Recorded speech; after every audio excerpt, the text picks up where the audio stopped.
In 1932, Washington was under siege. The capital was surrounded by over 10,000 unemployed veterans of World War I from all over the country. Their only assets were the bonus certificates they'd been given after the war, which promised a cash bonus sometime in the future. They needed it now.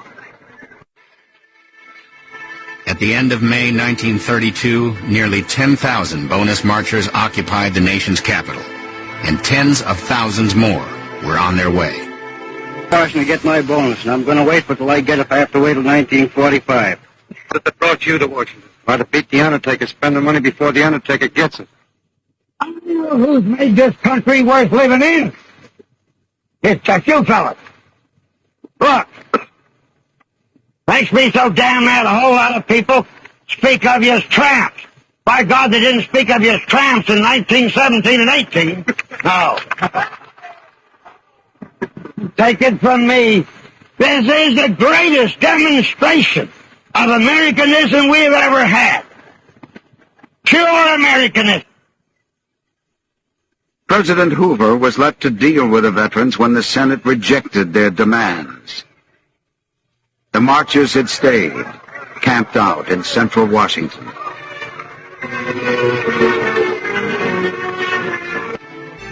On July 16th, the last day Congress was in session, Washington was on edge.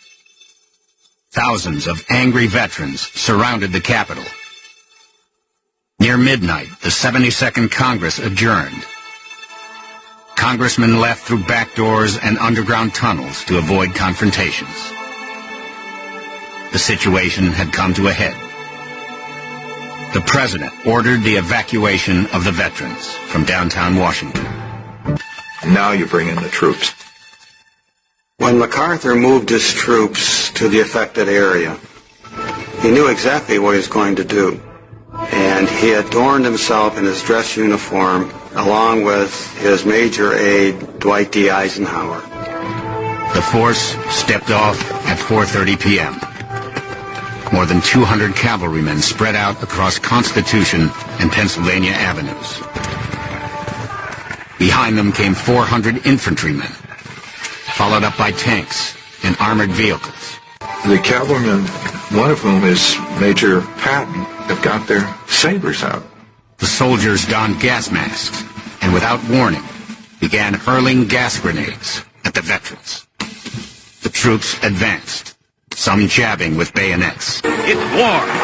The greatest concentration of fighting troops in Washington since 1865. I knew something was going to happen, that they might be attacked. And I had a press card, so I passed the police lines, and then I saw the soldiers advancing into the camp. And when confronted with this, the men all stood there and said, "Stand firm as long as you can." And they started throwing tear gas. Tear gas was just burning my face. I was trailing behind my dad, and he kept hollering, "Come on, boy, come on, boy."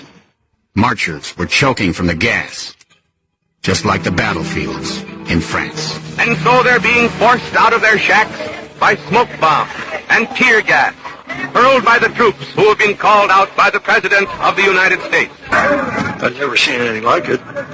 They systematically went down the line, burned up all the tents, and all the possessions of the people there.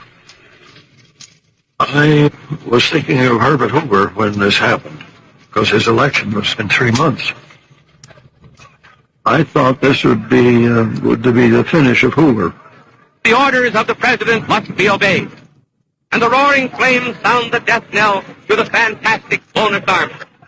In the shadow of the beautiful dome of the Capitol of the United States of America. The veterans did not believe the country for which they had fought would ignore the plight into which the Depression had placed them. Many did not believe that United States troops would take the field against them.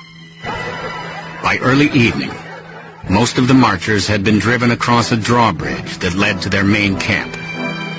The President does not want MacArthur to cross the bridge. and MacArthur disregards the order. Eisenhower later says that he saw this happen. MacArthur says, I cannot bother with pieces of paper during a military operation. And so he crosses the bridge. All through the camp were scenes of panic. My dad says, let's get the hell out of here. The soldiers are going to kill us.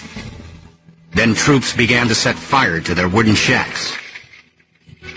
One reporter wrote, the blaze was so big it lit the whole sky.